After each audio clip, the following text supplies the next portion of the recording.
Hello members, this is Aman from Upmo stocks. We hope that you are doing well. तो कल हम लोगों ने आईटीआई लिमिटेड पे एक वीडियो बनाया था जिसमें हम लोगों ने कुछ लेवल्स को डिस्कस किया है कि वो स्टॉक रिवर्सल क्यों ले सकता है करंट लेवल से और क्या क्या इंपॉर्टेंट लेवल्स में निकल कर आ रहे हैं। अगर स्टॉक ऊपर जाएगा तो उसको कहाँ कहाँ रेजिस्टेंस मिल सकती है। तो अगर आपके पोर्टफोलियो में वो स्टॉक है तो आप उस वीडियो को रेफर कर सकते हैं। तो जिस स्टॉक को हम लोग आज कवर करने वाले हैं स्टॉक एनालिसिस में, उसका नाम है द्वारिकेश शुगर। काफी पॉपुलर स्टॉक है, बहुत ज्यादा वॉलेटाइल स्टॉक है, बहुत शार्प मूवमेंट्स देता है। छोटी वैल्यू का स्टॉक है पर बहुत ज्यादा ये ऊपर नीचे कर देता है एक दिन में। तो स्टॉक में थोड़ा केयरफुल होकर ही इसको हैंडल करना पड़ता है। तो स्टॉक में हम लोग ये डिस्कस करेंगे कि स्टॉक आने वाले टाइम में अगर ऊपर की तरफ जाता है तो उसको कहाँ कहाँ रेजिस्टेंस मिलेगी या फिर क्या क्या टारगेट इसमें निकल कर आ रहे हैं। और अगर स्टॉक करंट प्राइस से रिवर्सल लेता है तो उसको नीचे की तरफ कहाँ कहाँ सपोर्ट मिलेगा या फिर नीचे की तरफ उसमें क्या क्या टारगेट्स निकल कर आ रहे हैं। तो इस स्टॉक में बेसिकली क्या हुआ है, इस स्टॉक ने 24 जून को दो बहुत इंपॉर्टेंट प्राइस लेवल्स के ऊपर क्लोजिंग दी है। तो पहला प्राइस लेवल था 99 रुपीज का और दूसरा प्राइस लेवल था 104 रुपीज का। तो इसने दोनों प्राइस लेवल्स का ब्रेकआउट दिया और उनके ऊपर क्लोज भी कर दिया है। एक और इसमें इंपॉर्टेंट बात है वो ये है, इसमें फॉलिंग वेज पैटर्न बन रहा था जो कि कहीं ना कहीं ट्रेंड रिवर्सल इंडिकेट करता है। तो इसने इसके ऊपर माइल्डली क्लोज किया है। अच्छा सिग्निफिकेंट ब्रेकआउट अभी हम नहीं कह सकते। अगर स्टॉक इस ऊपर वाली लाइन के ऊपर क्लोज कर देता है तो हम कह सकते हैं कि शायद इसने फॉलिंग वेज पैटर्न का भी अब ब्रेकआउट दे दिया। हमें कंफर्मेशन चाहिए होगी, ऑब्वियसली बात है, ब्रेकआउट आने के बाद हमें कंफर्मेशन भी चाहिए होती है। बट फिर इसका ब्रेकआउट कहीं ना कहीं आ जाएगा। अभी भी ब्रेकआउट है बट वो सिग्निफिकेंट हम नहीं बोलेंगे उसको।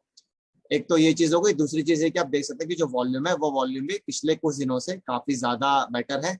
तो अबव एवरेज वॉल्यूम इसको बोल सकते हैं। तो कैंडल भी काफी अच्छी बनी है, काफी बुलिश कैंडल बनी है और वॉल्यूम भी ठीक ठाक है।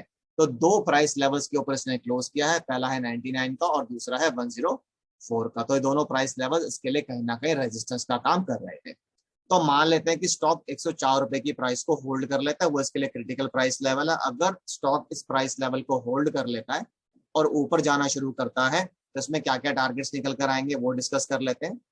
तो जो पहला टारगेट स्टॉक में निकल कर आ रहा है वो है 114 का। अगर स्टॉक इसको होल्ड कर लेता है, इसके ऊपर क्लोज करना शुरू कर देता है, तो next target would be around 122 rupees. Again stock अगर इसको होल्ड कर लेता है, सस्टेन कर लेता है, next target would be 134। Similarly अगर 134 को होल्ड कर लेता है, सस्टेन कर लेता है, next target would be 138। And final target जो आ रहा है वो है 148 का, जो कि रिसेंट हाई अभी इसने बनाया था। अभी उसके ऊपर हम लोग नहीं लेके जाएंगे क्योंकि स्टॉक अभी 104 105 के अराउंड है। तो 148 भी अभी काफी दूर है, 43 रुपए अभी दूर है स्टॉक करंट प्राइस है। तो 148 is the maximum target that we can see as of now. But in between जो टारगेट्स आएंगे वो है 114, 122, 134, 138 and 148 is the final target.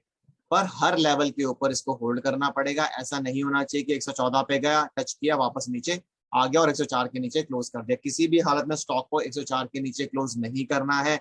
और अगर 104 को होल्ड नहीं कर पाता है, वापस नीचे गिरता है, तो 99 के नीचे इसको बिल्कुल भी नहीं जाना चाहिए। अगर उसके नीचे चला गया तो फिर स्टॉक में और भी शार्प फॉल आ सकता है। तो ये तो गया ऊपर की तरफ हमने आपको टारगेट्स बताए, रेजिस्टेंस लेवल्स बताए। ये रेजिस्टेंस का भी काम करेंगे जब स्टॉक ऊपर जाएगा तब। अगर स्टॉक नीचे गिर जाता है, 104 के लेवल को होल्ड नहीं कर पाता है, तो जो पहला सपोर्ट लेवल इसमें निकल कर आ रहा है वो है 99 रुपीज का। जैसे अभी हमने आपको बताया कि 99 के नीचे से क्लोज नहीं करना चाहिए। अगर 99 के लेवल को तोड़ देता है, उसको होल्ड नहीं कर पाता है, next target would be, support level would be 94 और 95 और 96। अगर 95 96 को भी तोड़ देता है, उसके नीचे सस्टेन करना शुरू कर देता है, नेक्स्ट टारगेट वुड बी 91 या फिर आप उसको सपोर्ट लेवल बोल सकते हैं। अगर ये 91 को भी तोड़ देता है तो फिर अभी हम टारगेट लेके चलेंगे 86 रुपीज का, या फाइनल सपोर्ट लेवल होगा 86 रुपीज का। 86 इसका रिसेंट लो है जो इसने 20 जून 2022 को बनाया था। अगर स्टॉक इसके नीचे क्लोज करना शुरू कर देगा फिर 77 75 तक भी जा सकता है। तो नीचे की तरफ क्या क्या सपोर्ट लेवल या फिर टारगेट निकल कर आ रहा है, पहला है 99 का, दूसरा है 95 टू 96, ये एक रेंज है, तीसरा है 91 का, चौथा है 86 रुपीज का। तो ऊपर की तरफ ये टारगेट्स हो गए, नीचे की तरफ ये टारगेट्स हो गए। आप इनको रेजिस्टेंस लेवल्स भी बोल सकते हैं, आप इनको सपोर्ट लेवल्स भी बोल सकते हैं। तो जो कुछ भी अभी हम लोगों ने डिस्कस किया, ये हम लोगों ने डिस्कस किया डेली चार्ट पे। अब इस स्टॉक में क्या हुआ है कि स्टॉक में जो वीकली कैंडल बनी है वो भी काफी स्ट्रॉन्ग है। हम आपको दिखा देते हैं कैंडल वो। आप देख सकते हैं कि यहाँ पर जो वीकली कैंडल बनी है, ये वाली जो कैंडल है, ये कैंडल भी काफी स्ट्रॉन्ग है। ये हैमर भी बनाया है स्टॉक ने और एक बुलिश एंगल्फिक कैंडल भी बनाई है। तो बेसिकली ये भी कहीं ना कहीं ट्रेंड रिवर्सल इंडिकेट कर रही है स्टॉक में, even though it is not confirm क्योंकि वीकली कैंडल है। बट क्योंकि हमारे लिए प्राइस लेवल 104 रुपए का इंपॉर्टेंट है, तो अगर उसके ऊपर क्लोजेस आ जाएंगी तो हम ये एज्यूम कर सकते हैं कि शायद स्टॉक में अब थोड़ी बहुत स्ट्रेंथ और आ सकती है, और जो टारगेट्स हमने ऊपर की तरफ बताए हैं वो शायद वो अचीव करने की कोशिश करेगा। अगर मार्केट सर्टेनली थोड़ी सी स्टेबल रहती है तो पहला टारगेट 114 का है, दूसरा 122 का, और तीसरा 134, 138 और 148 ऐसे टारगेट्स आते जाएंगे, प्रोवाइडेड वो हर लेवल को होल्ड करता जाए। इसका आपको ध्यान रखना है कि ये लेवल्स रेजिस्टेंस लेवल्स भी हैं, मतलब किसी भी प्राइस टारगेट को अचीव करके वो नीचे वापस आ सकता है। 104 पे उसको सपोर्ट मिलना चाहिए, अगर वो ऊपर जाके नीचे आता है तो। अगर यहीं से घूम जाता है तो पहला सपोर्ट लेवल 99 का है, फिर 95, 96 का, फिर 91 का, और फिर 86 का। तो अगर आपको स्टॉक्स से रिलेटेड कुछ भी कंसर्न्स, क्वेरीज या सजेशंस हो तो आप कमेंट बॉक्स में डाल सकते हैं, हम उनका रिप्लाई करने की कोशिश करेंगे जल्दी से जल्दी। और इसी के साथ मैं इस वीडियो को एंड करूंगा। This is Aman signing off. Bye, take care.